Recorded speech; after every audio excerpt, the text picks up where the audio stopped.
Merci beaucoup, Locha. Bonjour à tous, à chacun de nos invités. Et c'est un grand plaisir, hein, et une fierté également que nous avons aujourd'hui et pour participer à cette journée internationale, à la célébration de cette journée internationale des monuments et des sites en 2023. Cet événement organisé par la chaire UNESCO en Histoire et Patrimoine de l'Université d'État d'Haïti, en partenariat bien sûr avec l'Institut de sauvegarde du patrimoine national, ISPAN. Nous sommes réunis aujourd'hui pour, réunis virtuellement, bien sûr, mais on se réunit quand même pour célébrer et réfléchir ensemble sur le thème de cette année, patrimoine en transformation. Donc là, nous allons avoir l'occasion de discuter et des enjeux liés à la préservation de notre patrimoine culturel et pourquoi pas naturel. Bon, ça va être 2 jours de webinaire. Et nous aurons la chance au cours de ces 2 jours d'entendre des intervenants de divers secteurs, des experts, et dans le domaine de la préservation du patrimoine, et des interventions qui vont nous éclairer sur les défis actuels liés à la préservation du patrimoine culturel. Et nous abordons aussi des sujets tels que l'état sanitaire des monuments, des centres-villes historiques, les enjeux des monuments classés sur les listes du patrimoine mondial, les défis de la mise en valeur du patrimoine en Haïti. Et là, je commence par remercier chaleureusement tous les partenaires qui ont contribué à la réussite de cet événement. Ils sont nombreux. Et notamment, l'ISPAN, c'est le co-organisateur et l'organisation de gestion et des destinations du nord d'Haïti. Bon, écoutez, bon, je vais me dispenser de citer la liste des partenaires puisqu'ils sont nombreux, mais nous les remercions tous. Et je vous informe aussi que cet événement, comme vous le savez déjà, est retransmis en direct sur Facebook et à travers plusieurs plateformes, notamment le bureau de l'UNESCO en Haïti, la page de l'ISPAN, de l'OGDN, de Zoom Haïti TV, etc. Et également, je salue également les personnes qui nous suivent en présentiel, et que ce soit à Port-au-Prince, à l'IERA et à Cap-Haïtien, également à Milo. Donc, je vous salue. Nos amis qui se trouvent à la Chaudière, bar-restaurant de Milo. Donc, merci d'être là.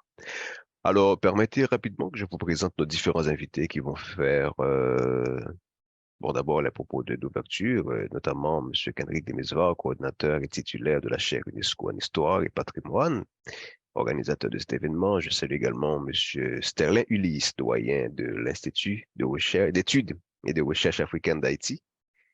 Il y aura un grand bonjour à M. Kessler, bien-aimé spécialiste du patrimoine culturel à la Commission nationale haïtienne de coopération avec l'UNESCO.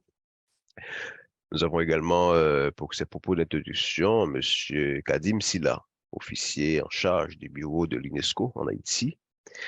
Une salutation toute particulière également à Madame Dominique Dupuis, ambassadeur déléguée permanente d'Haïti auprès de l'UNESCO. Sans oublier, bien sûr, Monsieur Fritz Deshommes, recteur de l'Université d'État d'Haïti. Et je salue également les conférenciers qui vont intervenir juste après les propos d'introduction.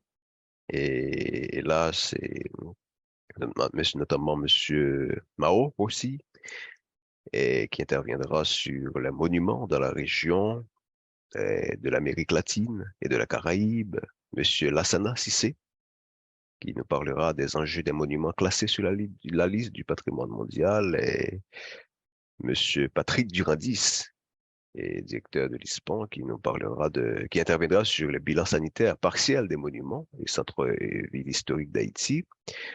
Monsieur Patrick Delatour, qui abordera la question en rapport avec la société et le rôle de la société civile dans la préservation du patrimoine bâti urbain dans 3 villes d'Haïti, Cap-Haïtien, Jacmel et Port-au-Prince.